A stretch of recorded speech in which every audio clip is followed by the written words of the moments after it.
first met today's guests in 2015.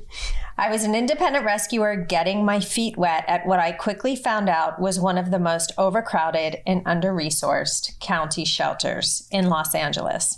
Every day was a crash course in facing two of my biggest fears. Number one, dogs being locked up with a ticking clock on their life. And number two, not being able to help them fast enough. As if on cue, in walks new volunteers, Lisa and Bob Arnold, the sweetest couple who decided that they could no longer sit back and do nothing. Dogs were dying, and they were here and ready to look their worst fears in the eye and become a part of the good fight, even if it meant falling in love with animals they knew would never make it out of the shelter alive.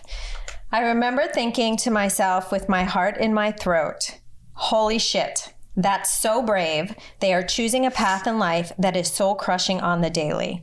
I could never do it.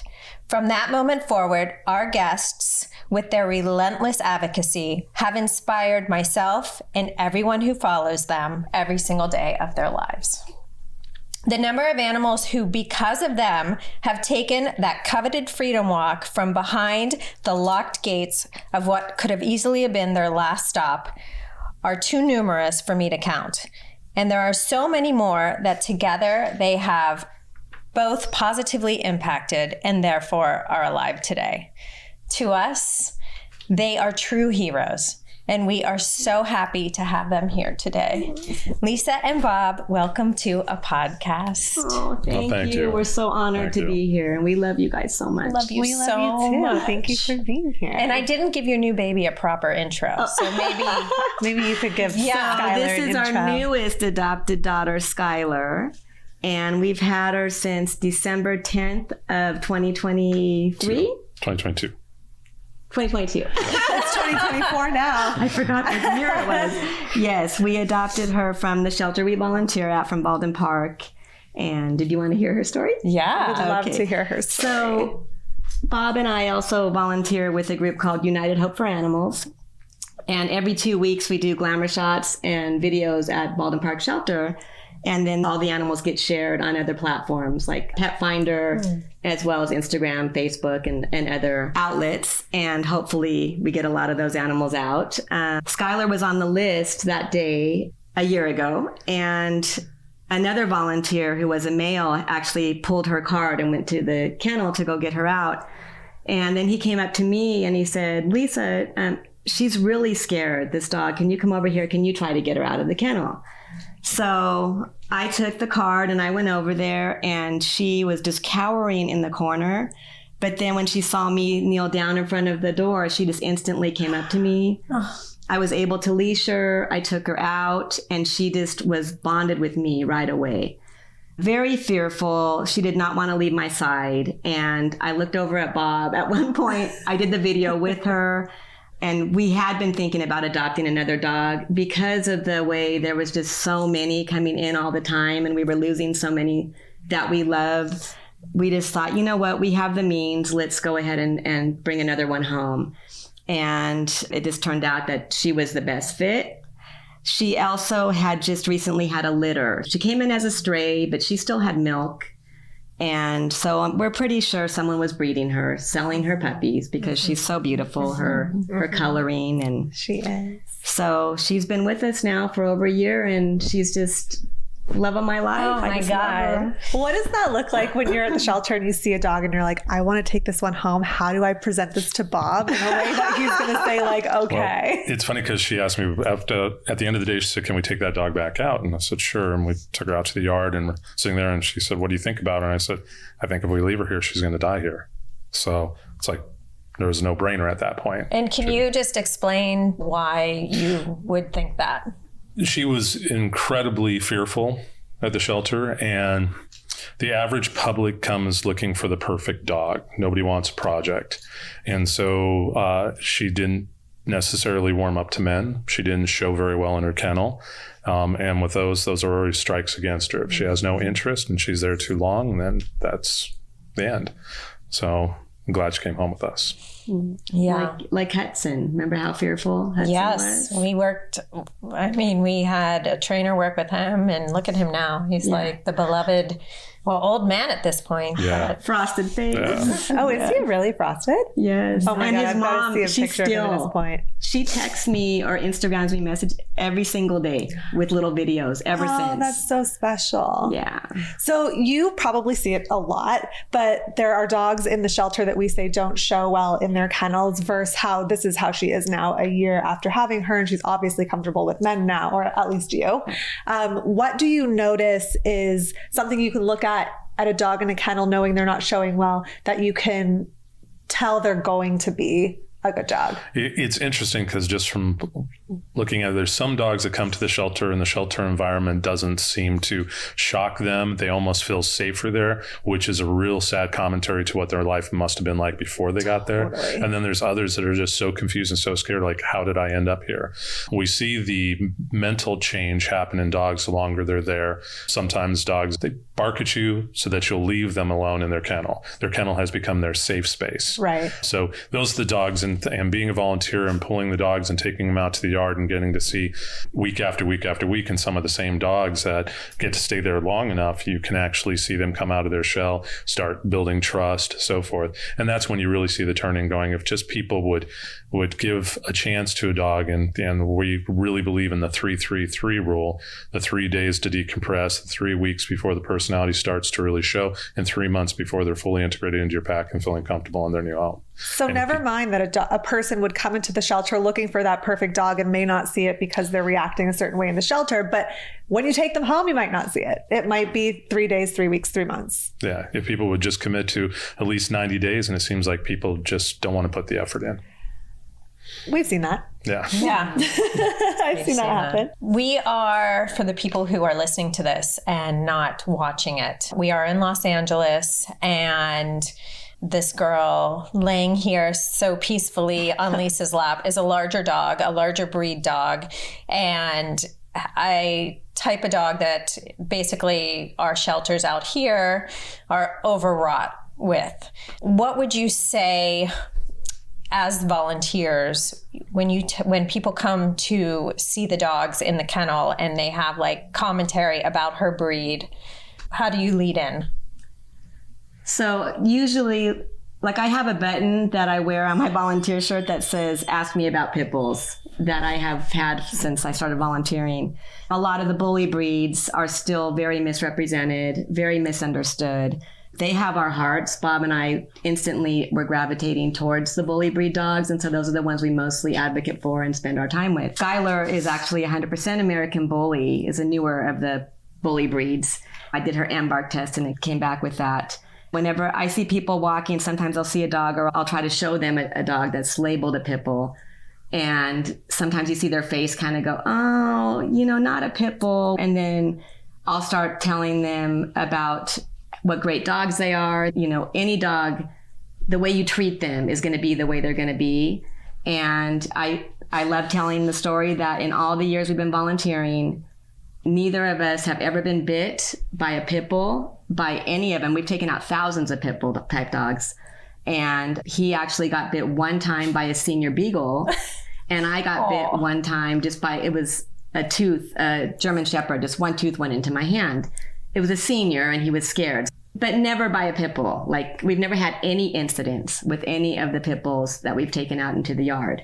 And I'm talking thousands. Yeah. 2 dogs in all of your years have even thought about maybe biting you, and it certainly has not been a bully breed. And both of those dogs were scared, and with hers it was more of a warning shot than anything, because neither one of the dogs were aggressive. It happens. Of course. Being dogs. But when we first started volunteering, there's not a lot of men that volunteer, so the officers and the staff were looking at me going, help us with this dog. And we naturally just got tossed to the bigger dogs and the bully breeds. And then we just realized how incredible these dogs are. I've had all kinds of different dogs in my life. I grew up with a St. Bernard, but never did I have a bully breed dog, and they're fantastic. Did you have any prior thought about what that would be like before volunteering at the shelter? Because I've always loved dogs, I'm not going to say that I ever bought into the misrepresentation of their breed, but I didn't know the good side either. So I wouldn't say there was necessarily hesitation in the beginning, but I've learned so much about different breeds of dogs too. And there's other breeds that I feel far more hesitant. Sure. I will say now, though, there's been a shift, and it seems like we have more and more German Shepherds, Belgian Malinois. Huskies. Well, of course, and the Huskies. We've noticed that. Yeah. I blame entertainment. Well, yeah, that movie with the Belgian Malinois. When I saw the commercial of that, I said, "Oh no, this is going to be so bad." Of all dogs, a Malinois is not one that can go to an inexperienced owner, especially in LA, where we don't have any space. I braced for the impact of that one. Actually. So, how did you guys decide we're going to volunteer? We're going to face this crisis and see what we can do to help. So originally, when we first got together, both of us were just huge animal lovers. I was working at a grocery store for 38 years. I was actually a checker at Vaughn's. I met him. He was a customer. And I was pretty much a vegetarian since I was 13 years old. Even as a child, I didn't want to eat any animals. I was aware they were animals. And no one else in my family. So it was pretty hard. But just the love of animals in general, him and I started talking, and I knew he had dogs, and we just started talking about rescue dogs, music and rescue dogs basically brought us together, concerts. Wait, was he buying vegetarian stuff? And you're like, this guy loves animals. But it's funny because both of us he was pretty much a vegetarian as well, but both of us were huge cheeseaholics. We didn't know about the dairy industry and about the poor mama cows and the horrible way that they're treated. So when we started dating, I remember being so excited because he had this cheese drawer that had all these great cheeses. So we did eat so much cheese. And then when we saw the movie What the Hell years ago, and it opened our eyes, and it was like, we instantly just became vegan for the animals, we say. Yeah. So that was back in 2017, I think. Yeah. But just the love of animals in general, we both just inherently had that in us since children. So it was we knew we were all about, we would never buy an animal. It was always rescue. And one of my friends actually was a customer of mine. She volunteered at Baldwin Park Shelter. I don't know if you remember Emma. I do. Emma. Yes. So she ended up one day asking us to come by. You should come by on a Sunday when I'm there. And I was afraid to, because I'd never been to, I'd only been to Pasadena Humane Society. And it is the smaller or the private shelters are a lot different than the county shelters and city shelters. And so she goes, no, just come and we can walk around and you can help me give treats to the dogs. And so we started coming. And the first day, of course, I ended up crying when we left, but we started coming every Sunday, and we just decided, you know what, this will be instead of going to church, because we were going to church, it became our ministry of wanting to give attention to the dogs. And they actually would even let us go into the yards sometime. This was way back then, so the rules have changed. Yeah. And we would go in. I started taking photos of some dogs. I started posting them on my Facebook. I wasn't on Instagram yet. And I started noticing people were being receptive to it. And I started getting people asking me about the dogs at Baldwin Park Shelter. And the more we went, finally, one day, one of the officers, Christina Fuentes, approached us and said, you guys are always here. Why don't you become volunteers?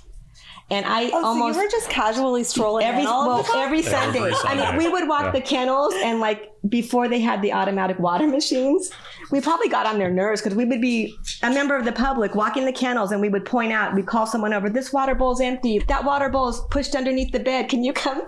Oh, they're like, these two are back. They're going to make us work hard. And then we talked about it. We're like, you know what? Let's see. Let's look into it and we'll see. And we signed up, did the orientation, and we never looked back. It just really, it is heartbreaking at times. And we do tell new volunteers that to be prepared for that. You could fall in love with an animal and they might not be here the next time you come. Mm-hmm. But we do stress that when we have an animal out, we take a dog out, they're in the yard with us and they're having the best time. That is the best day for them. And they might be feeling more love that day than what they had at home. Some of them are so neglected and in bad shape. So even if they don't make it out, they know from us, the volunteers and the staff that do love them, that their lives do matter. And that's the way. That gave me chills. I know.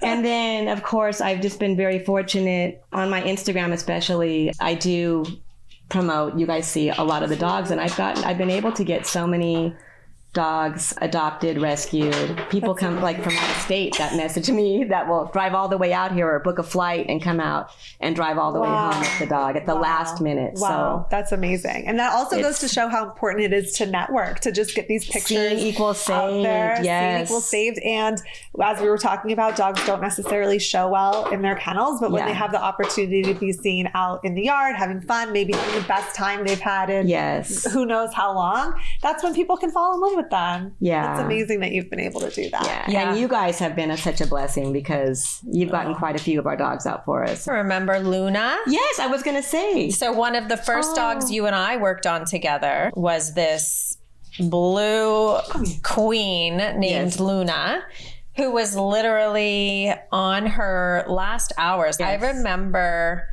that we were calling the shelter at 1:30 in the morning. Like someone somehow gave us a backdoor number. Like we're gonna pull her. We're gonna rescue her. She has a potential adopter.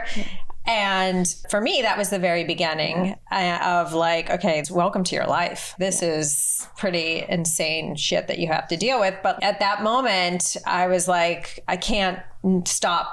I can't not do this. Yep. And lo and behold, you and I were on the phone, I think all night long, finally got through to somebody who put an actual note on the kennel that said, she's safe or whatever. Yeah. Somehow the message got through that Luna was getting out. But yeah, that was like one of the first for me and for us together. Yeah. Yeah. But I remember when you and I first met, I remember having the conversation with you and you said, yeah, I think Bob and I are going to volunteer. And you said to me, I'm scared. I hope I can do this, but I can't not do this. I remember thinking to myself, wow, they are amazing. And you've never looked back. And I have just seen you guys become advocates for so many. And I can't even imagine, because you'll reach out to us with a dog and we help where we can, but we barely make a dent. Can't save them all. Yeah. And you have to say goodbye. Or you just, like you said, you come to work and they're not there anymore. And I have noticed that sometimes you feel, I see your posts. Yeah. New one. I remember you saw that. And that one went like viral because everybody really, it was the one I used, the Jeff Buckley Last Goodbye song. As you know, we have an affinity for Jeff Buckley. We connect, which is why I named my dog Buckley. Vegan food and music. Same as them. Yeah. Yeah, so we love them all, but there's some that just really become like your part of your soul when you meet them. Mm-hmm. And like Ellen was talking about, a dog named Sunny was like that for me. And I knew that something in me, I just knew that last day I'd already been there like a long time and they were just about to close. And I thought, shoot, I forgot to take out Sunny because I had been doing some socials and I didn't have time. And when I passed by her kennel, she just looked at me and I just had this feeling like I have to take her out one last time. And I took her out. We were only in the yard for like 15 minutes, but we had the best time. And when it was time before I had to take her back, I gave her a kiss and I just had this gut feeling like, I think this is the last time that I'm going to probably see her. And the next morning I checked the website and she wasn't listed. And now I'm going to get emotional. I was very, very happy that I did spend that time with her. I don't know how I would have felt if I just wouldn't have done that and said, no, I got to get home. Yeah. But that one really hit me hard because she was just so full of life. But she'd been there a long time considering we were out of kennel space. And she was an owner surrender, 3 years old, beautiful brownish color and white pitty, just super sweet and very loving and playful. And I blame the humans that dumped her. I blame the society that won't give these dogs the chance and don't keep their commitment to their own dogs. Yeah, I don't know. But she's never going to be forgotten. Yeah. And oh, maybe Ellen, I she make has you the cry. best day. I know. She cries all the time. I know. I know. Just I ignore that know. one. Look, she wants to comfort you. Sorry, honey. She does. Whenever I cry about something, she knows. And look at her. It's okay. I mean, how beautiful is that? I love you. This dog. And she has these little whiskers. You can feel them on your face. That's probably, she's like, here, feel my whiskers. Everything will be okay. You make it all better because you're here with us today. You know, she knows. Like she could see that you're. Early on, when we were volunteering, one of the first events we went to was, was NKLA. And we're there that day, and I was having pretty much a bromance with this dog by the name of Rocky. He and I hung out all day long, and this family kept coming back, a mother and daughter kept coming back and looking at him. So at the end of the day, and I was really kind of hesitant, but they said they're going to take him home. But you can tell they're the type of people, because they're trying to give him instruction. They're listening to nothing. Right. In one ear, out the other. So I find out the next morning, he ends up at the Agora shelter. They apparently just took him home, walked right in the front door. Their other dog, didn't like him. I mean, you tell them how to meet on neutral territory and so forth, but no one's listening. Right. So that day we have a rescue in line. We have a foster, and I drive out to Agora Hills, and I meet the foster out there, and they say, well, he has to be reevaluated, and so he's there for the next 3 days. Okay, call us the moment he's available. Oh, I have a feeling I know where this is going. 3 days later, he was put down, so he was not there anymore. So that crushed me. I got that news, and I went straight to bed that night. It's like, I can't do this. I can't at all do this. That was his very first experience with losing a dog that he loved. It hit me so hard. He almost didn't want to volunteer again. But the next morning I woke up and I realized, if we don't keep going back, this is going to keep happening. And we can't stop it, and we know that. But at that point I realized I have to keep going. It wasn't I can't do this. It's I have to do this. So even after experiences like Rocky and Sunny, how do you find it in your heart to continue to open it for these dogs? I mean, we walk through the shelters, it crushes us for the rest of the day, week, month, whatever. How do you guys do that? Well, I don't know about him, but that never happens. I feel like I was born with this heart that was just pure empathy. And it makes it difficult because, like I said, even as a kid, I remember being like 7 years old, and they have your food in front of you and they want you, and I knew this was like meat, and I'm like, I don't want to eat an animal. No one taught me that. That was just something in myself, and I would cry sometimes if they made me eat it. So I don't know. I don't know how to close off. Definitely the compassion fatigue is real. Sure. Some days I might take a break from like looking at the millions of messages. I know you guys get them all the time. I was getting them all the time when I was still working at Vons as a checker, and it was the worst because I'd be in the check stand and I could tell like my phone there was an alert or something. Mm-hmm. And in my head I'm thinking, oh my gosh, this could be somebody saying, okay, I want to go get this dog. Can you let the shelter know? And I'd go on my break and I'd only have 10 minutes. And it's like, if I miss something, that dog might actually end up being euthanized. Totally. And so that was a big pressure. Now that I don't work there anymore and I have more free time, I am more able to nonstop answer messages and do this. And there has been a lot of dogs that have gotten out on the last moments because of that. Wow. But I honestly have never once felt like I can't do this anymore. I'm fortunate because I can cry to him. Yeah. And our other group of volunteers, we lean on each other. We always say we mourn the losses, we celebrate the wins. Totally. And we'll never stop.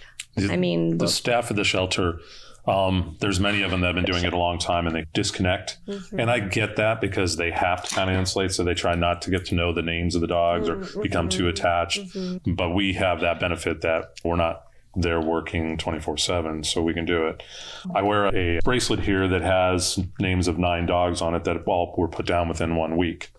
And one of the other volunteers made these bracelets. I wear it, and it's not about those 9 names. I wear it just as a symbol of these are all the dogs that aren't getting out of there. And it's just a reminder once again why we keep going back. That is so meaningful. Yeah. And I love what you said about how these dogs get out for whatever, the 15 minutes that Sunny got to get out before, but a lot of times when I'm at the shelter and I'm looking at these dogs and I'm like, I can't believe the shelter was their last stop. Like they didn't get to experience the home, the love. but they did. I think that's really important that sometimes we realize that is the volunteers are their stand-in family until they get to find their family. And that, thank you so much for doing that. Like, we can't, it's too hard, but the fact that you can and you're going to keep doing it helps us. Yeah. You just given me a whole new perspective on that. Oh, well, good. And what would you say based on that to people who are listening who might be on the fence about volunteering, not think that they could do it? Like, what would... Probably the most important thing, because I know I felt it within myself. I just told this young girl that I was kind of training the other day.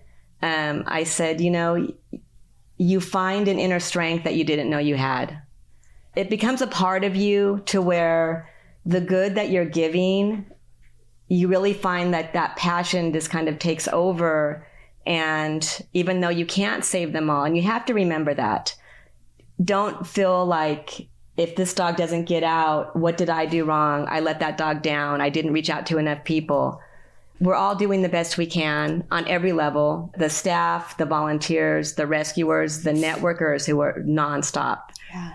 And do it at all the shelters. Like, I tend to just focus on our own shelter because it's too much. Yeah. And I would just say, if you have a love for animals and you want to be of service, it's super rewarding. And once again, even if they don't get out, it's rewarding in that the times that you spent with this dog, you gave them love. Mm-hmm. Even if you just stopped by the kennel and you couldn't take them out and you just talked to them, gave them a treat, they knew that you noticed them. They weren't just this forgotten being just left behind by you. You weren't the one that did it. You're doing the best you can. Mm-hmm. And you are making a difference in these animals' lives. And you can carry that with you. What would you say to someone who may have fallen on hard times or has an animal that has some kind of a behavioral thing that's making it hard for that animal to stay in that household?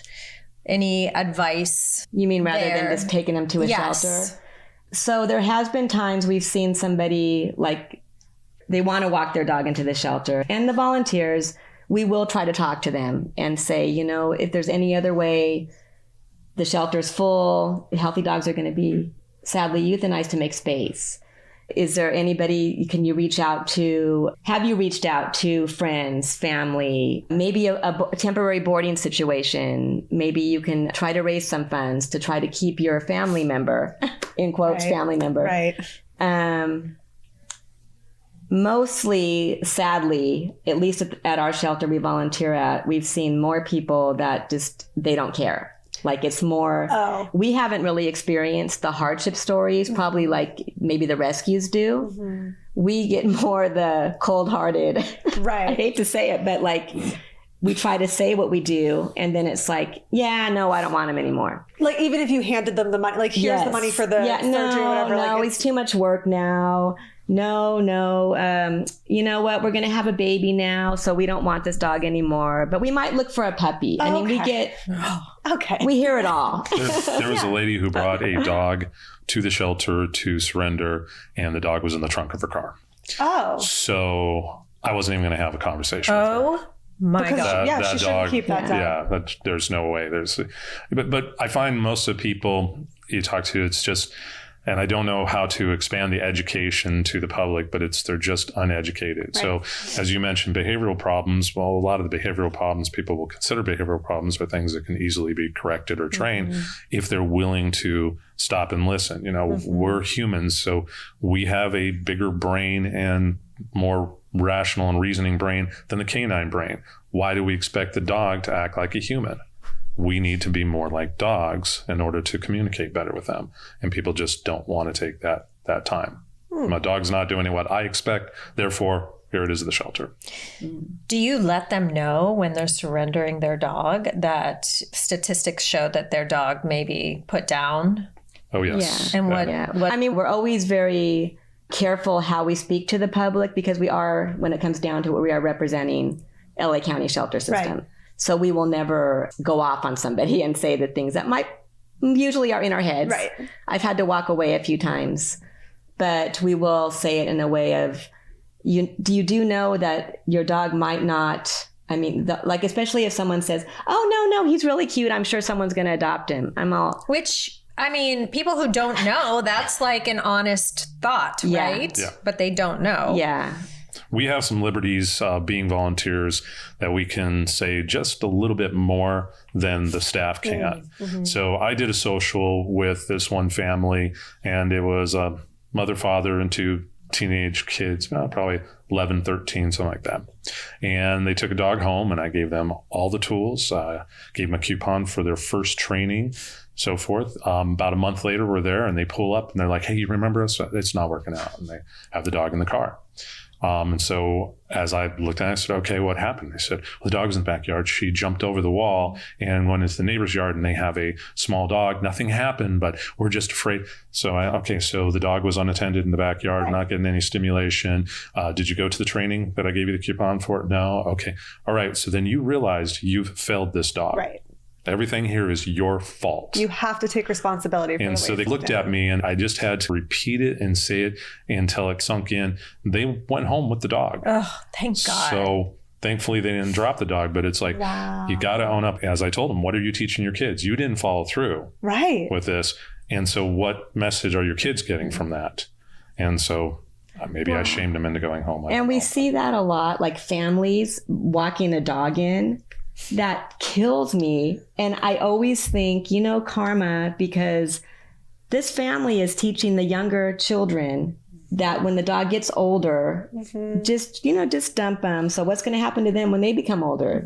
And hopefully they just drop them off at a home. Right. I've been there when a mom shows up with their dog, and there's like a 5-6-year-old kid who has this worried look on his face, and he knows exactly what's happening, and he doesn't want it to happen, and also has to hand the leash over. It's horrifying to watch. And you're right. Like, that kid, if that happened to me with my dog when I was 5 or 6 years old, that would have traumatized me and shaped who I am as a human for life. Yeah. Fortunately, mine went the other way. I think that we have certainly talked a lot about the dog side, the family side, and dropping a dog off at the shelter. And I do realize there are situations that can't be changed, but the shelter is a resource, and they are overcrowded, and they don't have a lot of staff, and the dogs don't get a long-term life that they should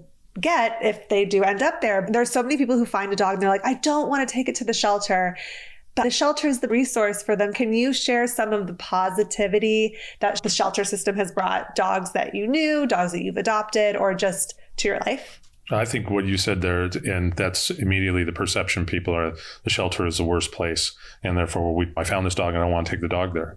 Well, how else is the family that, I can speak to this years ago. I had a gardener who left the side gate open, and one of my dogs got away. Did not take it to the shelter. I spent the next day just putting up all kinds of signs and so forth. On my way home, I'm going down, and there's a little girl walking my dog on a leash. And her mom was more than happy to keep that dog for her little girl. So I went over and that's my dog, and showed her. And so I got my dog back. Right. I told her, you can come over and play with her anytime you want. But if you find a dog, please take the dog to the shelter, because that's how someone's going to find their dog. Totally. And just to say it, please, when you get a dog, put a tag, get it chipped, get it fixed, put a tag on that in a collar. How many dogs come in as strays? No chips, no collar, no tag. And it's like, and you can't get them back to them. But the shelter is a safe space, as you can imagine. It's a dangerous world out there, whether a dog can get hit by a car or even wildlife out there, so forth. Take the dog to where the dog can be safe. And, we hope the dog can get out of there. It's more the people giving up their dogs that we're upset about. But, Sure. Yeah, that makes sense. And it's also important, because a lot of people don't realize, but that you do need to bring the dog to the local shelter to where you found the dog. We realize that you don't want to bring the dog to Baldwin Park. Perhaps it's overcrowded and you're worried about the well-being of the dog, so you drive them all the way to a shelter that you think is less overcrowded, but then that minimizes the chances that their family could ever find them. So I just think it's so important for people to realize the crucial role that the shelter system plays. The volunteers are the people that are putting the icing on the cake for those dogs. But the shelter is not the problem. The people are the problem. And I have to say, speaking on behalf of Baldwin Park Shelter, so many of the staff, they really do love these dogs. Quite a few of the officers, kennel attendants, we see the extra care they give these dogs. Mm-hmm. We have this one kennel attendant that when I remember she was so devastated because a dog that she took out, like any chance she got, she would spend time with him. He was a big brindle, some kind of a bully mix. And he loved her so much. So he would cower in the kennel, but when she came up, he would get so excited. And sadly, on the day that he wasn't going to make it out, they asked her to walk him into the back. Gosh. And she was crying, but she actually shared with me, as heartbreaking as that was for her, it was her first time having to do that. At least she showed that dog love, even before she walked him back there. It wasn't like someone else that he wasn't familiar with. There's nothing good about it, but it is obviously necessary when there's, like I tell people, they're not going to stockpile these dogs in a back room somewhere. Like what do they want to do with these animals? And you can't just let them go on. Someone got on one of my posts and they start bashing the shelter like they do. And then it said, why don't you just let all the dogs loose to run on the street and give them a chance like that? Oh. And I'm like, to get hit by cars? Sure.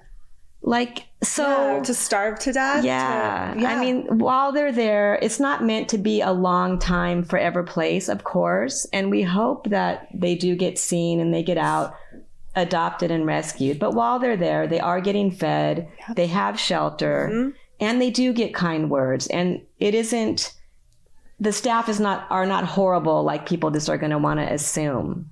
And we see dogs that have been out on their own for quite a while coming in the shelter, and to see what bad shape, whether emaciated or just, the skin coat, so forth. Right. And they get better in the shelter.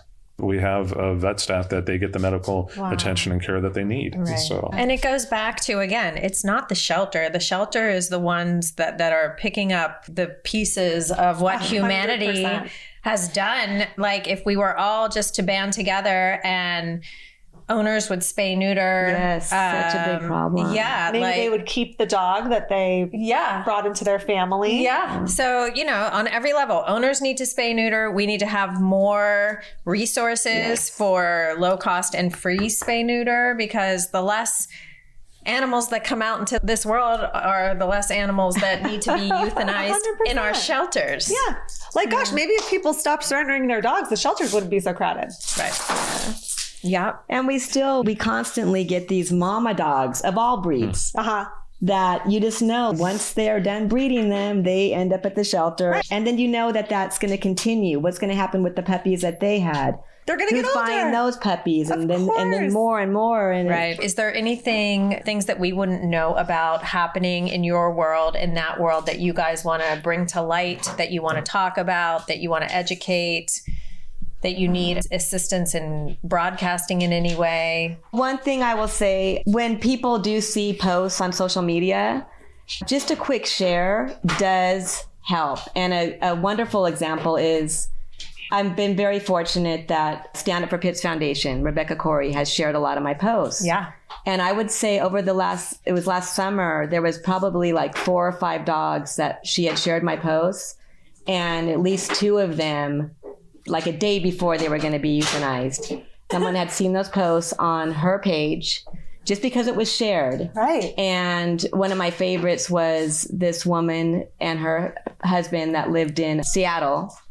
And she messaged me, and luckily I checked my messages that day on Instagram, and she said, I don't know if it's too late. I'm in love with this dog. Her name is Molly. I'm just wondering if she was euthanized or is she still there, because we really want her. And I checked and I said, no, she's still there. I can email the shelter. When can you get there? Well, we have to schedule a flight. And long story short, I called the shelter. I let them know. Her and her husband booked a flight for the next morning. They landed in San Diego. They rented a car. They drove from San Diego to Baldwin Park. It was a rainy day. It was when we had those big rains. And they adopted Molly, drove all the way back home. And if that post would not have been shared on the Stand Up for Pits page, because she has a huge following, she would have never saw it. She wouldn't have reached out and messaged me. Totally. I think that's like the networking, the sharing. I think that is so important because a lot of people are afraid just to go walk the kennels. Totally. So what they could see online on all of them, on your guys' page, on Deity Animal Rescue page, Find Dogs. We always tell people, if you don't find a dog at the shelter, reach out to the rescues.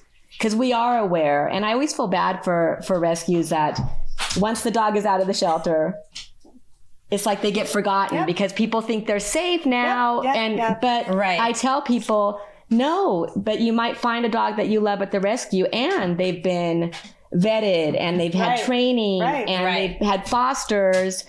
And then once you adopt from there, then they could pull another dog from the shelter. And so it's all a big group effort. Totally. Yes. And also to note, you don't have to have a huge following to make a difference. It's one set of eyeballs that need to see this dog that's in need who can help. So everybody share a post. If you see a dog that you feel compelled to help, you're helping just by hitting the share button. Yeah. Mm-hmm. And I will say I have had a lot of people's eyes open to shelter dogs. Even when I was working in the market, some of my customers would talk to me more and more. And then they would come up to me later and said, after talking to you, because I used to always buy from a breeder, I didn't want to do that anymore. And I went and adopted a dog. And so I get that a lot. I get a lot of those good stories, which does remind me that this is worthwhile work. Oh, yeah. Oh, wow.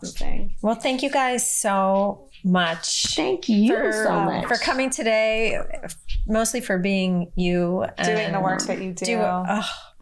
You really amazing. are our heroes. She said it in the intro, but we couldn't do what you do, and we're so grateful for both of you. Well, thank you for what you guys do, because it takes all of us, whether it's the volunteers, the staff of the shelter, the networkers, the rescuers, and of course the end public for adopting. But absolutely appreciate it. For people who would like to see these dogs who you network and love, how can they find you on the internet? So Bob is not on social media. Oh, good for you, Bob. But you are. I see you in every single video. He's in all my videos. I know people feel like they know him because they've seen him in the videos. You have the best tag team approach to your videos on your page. It's done perfectly. Thank you so much. So my Instagram is LA Lindberg, LINDBERG 13. Perfect. And that's my Instagram. Great. We'll put it on the screen so people can see it. And for Facebook people, because there's a lot of those too. Facebook, I'm Lisa Lindberg Arnold. Amazing. Yeah, and I do post on there as well. And we have the Pit Bulls of Baldwin Park Shelter. I'm also an admin on that with another volunteer, Jolene. That's Instagram. On Instagram and Facebook. But the Facebook one, we're trying to kind of get a little revamped. It's been kind of out of commission for a while, but the Instagram one has been up and going a lot. So there's a lot of places you can see dogs. Yeah. That one's at Pit Bulls of Baldwin Park Shelter. Pit Bulls of the Baldwin Park Shelter. On Instagram? On Instagram and Facebook. And then United Hope for Animals is a big one. And every 2 weeks we do the glamour shots and videos with the animals from Baldwin Park Shelter. So we always have a list, and those get shared around a lot. So that's a good one to follow. That's also on YouTube. On YouTube. You'll get the full video. Yes. With the full scoop on YouTube. Yes. Amazing. You can find it. And there is a kiss that we're going to have to get on her face. There's a big lipstick. It's my hot pink lipstick. We will zoom in on that. Hysterical. I didn't even know I did that. She's like, of course I'm going to steal the show, you guys. Thank you. Thank you, everyone. We love you. Thank you. We love you.